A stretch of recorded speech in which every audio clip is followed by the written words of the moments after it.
Fidelity index funds are cheap, but now with their new Fidelity Zero funds, you can invest in these index funds for free. But are they really free, or is there a catch? That's exactly what we're going to talk about in this video. What is up, everyone? I'm Rose, and welcome back to my channel, the #1 place for financial education, empowerment, and inspiration. Not too long ago, I posted a video about Fidelity index funds, and in that video, I talked about what criteria you need to look for when picking your own index funds. I talked about the 6 specific Fidelity funds that I use to build my portfolio, and I also showed you how to buy them and in what amounts. Then, literally right after I uploaded that video, I found out that Fidelity had announced a brand new set of funds called their Fidelity Zero funds. And each of these charge a 0% annual expense ratio when you invest in those funds. So in today's video, I'm going to show you how to build an investment portfolio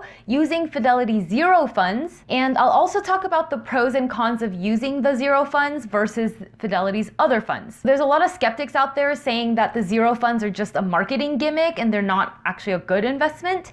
So I decided to do some digging and I found some pretty interesting stuff. So if you're interested in learning how to build your own diversified, passive investment portfolio of low-cost index funds, or better yet, free index funds, then keep watching. In my original video about Fidelity index funds, I talked about asset allocation. In other words, what percentage of stocks versus bonds you want in your portfolio. If you have $10,000 of investments and $5,000 of that is in stock funds and $5,000 of that is in bond funds, then your asset allocation is 50% stocks, 50% bonds. Asset allocation is the #1 decision you need to make before you buy any index fund. So for example, do you want to have a 100% stock allocation, or do you want to have 70% in stocks and the rest in bonds? Generally, the longer your time horizon, the more you want to allocate into stocks, because you have more time to let the stock market's long-term historical average return of 9% to play out and to ride out those ups and downs. And you also have plenty of time for your money to recover from any market downturns, because you're not going to be retiring or withdrawing on that money anytime soon. Now, asset allocation, it's an important topic that warrants a much deeper dive, and I don't want to repeat myself too much in this video, so you can either check out that other video that I mentioned, the original one about Fidelity index funds, or download this free PDF cheat sheet. It has some quick tips and pie charts of recommended asset allocations, as well as a list of all the Fidelity index funds that we're going to talk about in this video that you can use to build your own asset allocation. So how do you create a portfolio using Fidelity's Zero funds? Let's say you want a basic split between stocks and bonds. Say 70% stocks and 30% bonds. Let's take a look at how you would do that with Fidelity's Zero funds. Now, Fidelity has 4 of these Zero funds. The first one is their Large Cap Index Fund, or FNILX, and this means you're investing in the 500 largest companies in the US. This fund is essentially an S&P 500 fund, but Fidelity doesn't call it that because they'd have to pay expensive licensing fees to use the S&P 500 brand name. But essentially, it's investing in the S&P 500 stocks.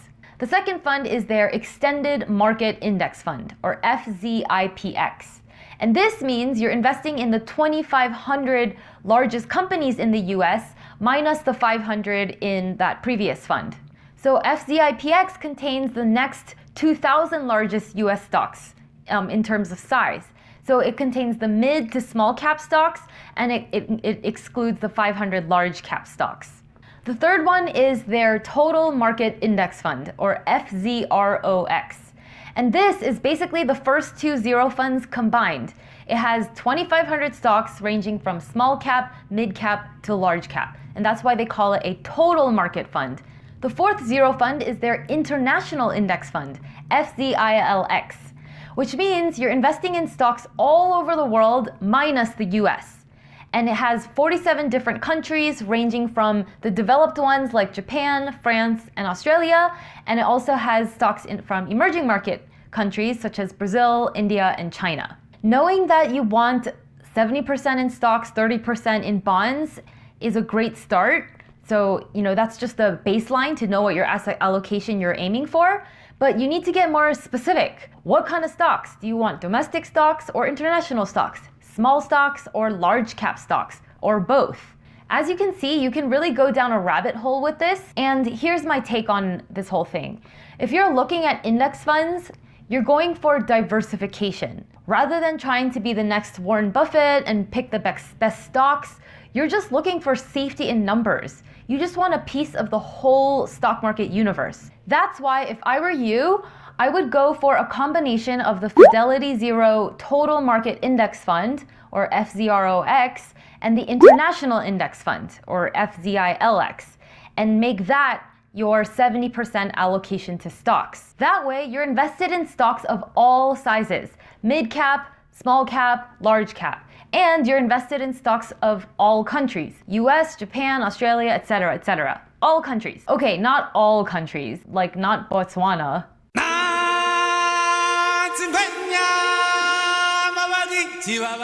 For example, if you invested in just the Fidelity Zero Large Cap Index Fund, then you'd be cutting off the whole universe of US stocks that aren't considered large cap.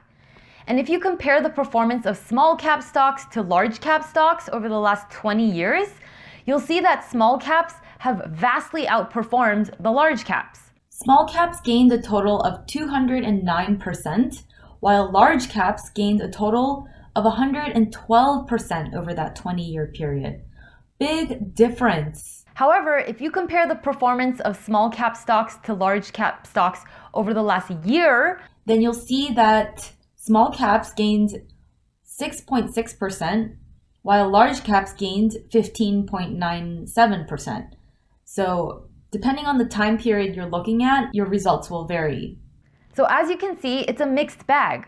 Although small caps generally grow faster than large caps over the long term, you get a lot of noise in the short term. And it's the same with domestic versus international stocks. Over the last 10 years, the US stock market has been on a major winning streak compared to international stocks. US stocks have been hot, and the rest of the world has just been so-so.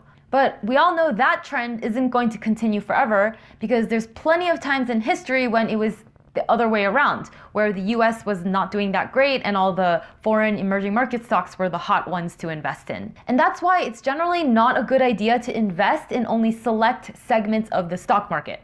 For example, only in US stocks or only in small caps. In my opinion, unless you have a specific view on the world economy and you have a well-informed opinion on something, it's best to just diversify as much as possible. You're either diversifying or you're picking select investments, whether it's drilling down to the individual stock or to a specific segment of the stock market. But if you don't have an opinion and you don't really have the knowledge about that stuff, then it's best to just diversify. Seek safety in numbers. Which is why when it comes to investing with Fidelity Zero Index Funds, I would lean towards investing in FZROX, their Total Market Index Fund, and the International Index Fund, FZILX. That way, you don't have to worry about timing the market correctly or worrying about whether you picked the right segment of the stock market, because you're essentially exposed to everything that's available in the entire stock market around the world. Now let's talk about the pros and cons of Fidelity Zero funds compared to Fidelity's regular funds. It goes without saying that one of the biggest pros of the Zero funds is that they are free. I'm 99% sure that the Zero funds are a loss leader for Fidelity. In other words, they don't make money from those products, but they do it in the hopes that their Zero funds will attract more business overall to their other products and therefore help them generate more profits down the line. The second pro of the Zero funds is that if you currently have a portfolio of paid index funds, you can literally replicate an almost identical portfolio with Fidelity's free index funds. For example, investing in FZROX, their Total Market Zero Fund, would be the equivalent of investing in Fidelity's FSKAX, which has an expense ratio of 0.015%. And let's be real, 0.015% is already dirt cheap. So the cost savings from switching to Fidelity's regular fund to that Zero fund isn't huge, but still, free 99 is free 99. And now for the cons, here's where it gets interesting. When choosing your index funds, obviously the expense ratio or the annual fee that you pay is definitely one of the most important factors to consider. But something else that's often overlooked is the tracking error. Tracking error is the difference between the index fund's returns and the benchmark index it was designed to copy. Because the thing about index funds is you are investing in a fund that mirrors an index, and you're not actually investing in the index itself. So depending on how good of a job the fund does at tracking that index, there is going to be a little bit of tracking error. And if you want a little review on stock market indexes, then watch my other video on stock market indexes right here. It's very detailed. But essentially, since index funds means you're investing in a fund that replicates an index, and you're not actually investing in the index itself because that's not possible. The index is just a calculation.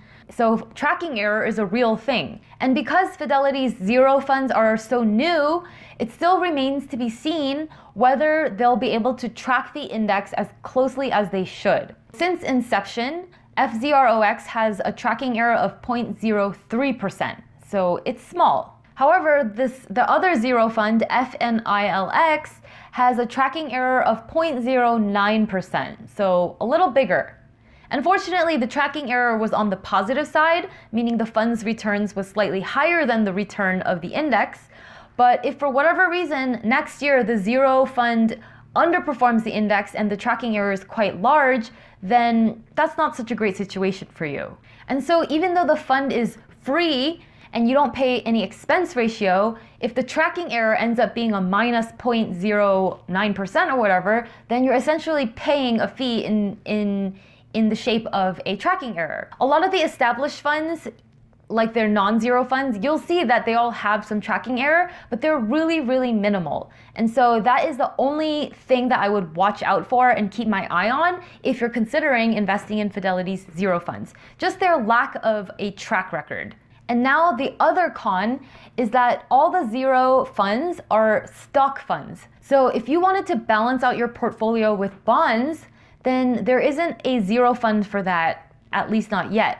And so you'd have to buy one of Fidelity's paid bond funds. To help you decide which index funds to buy for your portfolio, whether you want to use zero funds or their regular funds, bond funds, stock funds, make sure to grab my PDF cheat sheet. I mentioned it earlier in this video, but it has all the funds that I've talked about in this video, as well as some funds that I haven't talked about in this video. And it also includes a quick plain English description of each fund. And the cheat sheet also walks you through the asset allocations suggested for you depending on your age and your goals. And it will help you decide how much to buy of each fund. So the link for the cheat sheet is in the description box below. Make sure to download it because it's really helpful and it's totally free. Thanks so much for watching. Please like this video if you liked it. And if you have any questions, feel free to DM me on Instagram because I'd love to hear about your journey and just have a chat. I post new money and investing videos like this every Wednesday. So I'll see you next week, same time, same place. Remember to invest early and often and to go after the life that you want, unapologetically. Cheers.